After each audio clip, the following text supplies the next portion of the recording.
बिहार में ज़मीन से जुड़ी काफ़ी सारे विवाद के मामले सामने आते रहते हैं। जैसा कि किसी व्यक्ति की ज़मीन को गलत तरीके से बेच देना, जबरन कब्जा करना, विभिन्न प्रकार के ज़मीन से जुड़ी मामले देखने को मिलते रहते हैं। जिसको लेकर बिहार के पटना उच्च न्यायालय के द्वारा एक नया नियम जारी किया गया है। वह यह है कि ज़मीन बेचने के नियम में बदलाव किया गया है। इस बदलाव के तहत जिसके नाम से ज़मीन है यानी जमाबंदी जिसके नाम से कायम है, उसी के नाम से खाता या ज़मीन के खुलने वाले हैं।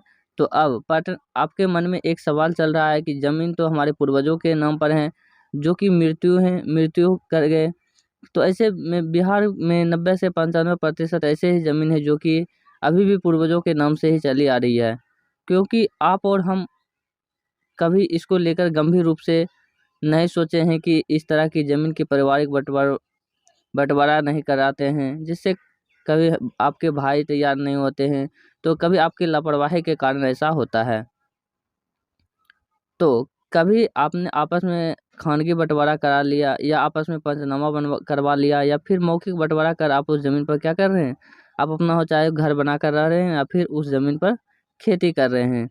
लेकिन कुछ दिनों के बाद उस ज़मीन को बेच दिया जाता है। लेकिन जब वह ज़मीन बिक जाता है तो कुछ दिन बाद भाई के मन में विवाद उत्पन्न हो जाता है, तो वह भी क्या करता है, उस ज़मीन को पुनः बेच देता है। तो इससे विवाद उत्पन्न हो जाते हैं। तो अब जाकर बिहार में पटना उच्च न्यायालय के द्वारा भूमि के विक्रय पर रोक लगा दिया गया है, जिसमें कि अब जिसके नाम से जमाबंदी है वही उस ज़मीन को बेच पाएंगे। इससे बिहार में जो ज़मीन से जुड़ी आपराधिक मामले में कमी तो आएगी, पर आपके ख्याल में क्या यह कमी होने वाली है कि नहीं? आप हमें कमेंट में जाकर हमें ज़रूर बतावें, ताकि हमें भी जानकारी मिल पाए कि यह कमी हो पाएगी कि नहीं। यानी कि जब आप ज़मीन की खरीद बिक्री करेंगे तो इसके लिए अब आपके नाम पर अगर जमाबंदी कायम है तभी आप इस ज़मीन को बेच पाएंगे। लेकिन अब आप सोच रहे हैं कि आखिर इस मामले का समाधान क्या है? जैसा कि अब आपके पूर्वज के नाम पे ज़मीन है, तो आपके मन में तो सवाल चलता ही होगा कि यह ज़मीन अब हम किस प्रकार से बेचेंगे? अब कैसे इस ज़मीन की जमाबंदी अपने नाम से करवाना है, यह भी आपके मन में चल रहा है कि अगर हमारे नाम से ज़मीन की जमाबंदी कायम हो जाएगी तो हम उस ज़मीन को बेच पाएंगे। तो ज़मीन बेचने के लिए पटना उच्च न्यायालय के द्वारा रोक तो लगा दिया गया है, लेकिन सरकार भी यह नहीं चाह रही थी कि यह इस तरह की मामला सामने आए, क्योंकि सरकार के राजस्व में बिहार सरकार की काफ़ी कमी आ गई है। जो राजस्व उसको जनरेट होता था, यानी कि जब आप ज़मीन की खरीद बिक्री करते थे उससे जो राजस्व इनकम होता था वह क्या बिहार सरकार के खाते में जाती थी। जो कि ज़मीन खरीदने जाते थे तो आप जो रेवेन्यू देते हैं तो रजिस्ट्री ऑफिस में वह रेवेन्यू सीधे बिहार सरकार के खाते में जमा होता है, जिससे सरकार के भी इससे फ़ायदा होता था। वह राशि सरकार के खाते में जमा होता था।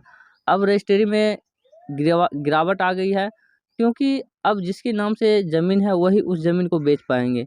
इससे 90 से 95% ऐसे ज़मीन है जो पूर्वजों के नाम पर है, तो ज़मीन की बिक्री में गिरावट देखने को मिलने लगा है। अब बिहार सरकार के द्वारा एक नया नियम लागू किया गया है, जितने भी रैयत हैं अपने ज़मीन की जमाबंदी करा लें। इसको लेकर एक ठोस कदम उठाया गया है कि चलिए बताते हैं यह ठोस कदम क्या है। बिहार राजस्व एवं भूमि सुधार विभाग के द्वारा एक अहम सूचना जारी किया गया, जिसमें बताया है कि भूमि के क्रय विक्रय में आपसी झगड़े एवं धोखाधड़ी को समाप्त करने के लिए नवीन प्रावधान के तहत अब केवल वही व्यक्ति जमीन का विक्रय कर सकते हैं जिसके नाम से जमाबंदी होल्डिंग कायम हो। यानी कि बताया जा रहा है कि जो जिसके नाम से जमाबंदी है वही उस जमीन को क्या कर सकते हैं, विक्रय यानी कि बेच सकते हैं। जिन परिवारों में अभी तक पूर्वजों के नाम से जमाबंदी संधारित है एवं उन्होंने अभी तक आपसी बंटवारा कर अपने अपने नाम से जमाबंदी होल्डिंग कायम नहीं कराए हैं, उनकी सहूलियत के लिए राज्य के सभी अंचलों के सभी हलके में विशेष शिविर का आयोजन प्रत्येक मंगलवार, बुधवार एवं गुरुवार को किया जाएगा।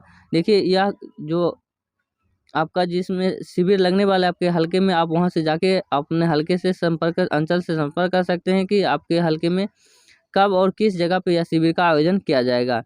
इन विशेष शिविरों में केवल जमाबंदियों को अद्यतीकरण हेतु आवेदन, स्व हस्तांतरित वंशावली, सभी फेरे केंद्रों द्वारा हस्तांतरित बंटवारनामा एवं बिना खाता, खेसरा, लगान, रकबा वाली जमाबंदियों के परिमार्जन हेतु साक्ष्य के साथ प्राप्त किए जाएंगे। देखिए, जो भी आपके पास इस प्रकार के जो भी डॉक्यूमेंट है, यानी कि जमीन से जुड़ी जो भी डॉक्यूमेंट है आपके पास, या स्व हस्तांतरित वंशावली हो या फिर द्वारा हस्तांतरित बंटवारनामा हो, या आप जैसे कि खाता खेसरा या आपके पास जो रसीद है या फिर आपके पास जो खतियान है उसे भी आप क्या साक्ष्य के रूप में प्रस्तुत कर पाएंगे। शिविर में ही उनका सत्यापन किया जाएगा।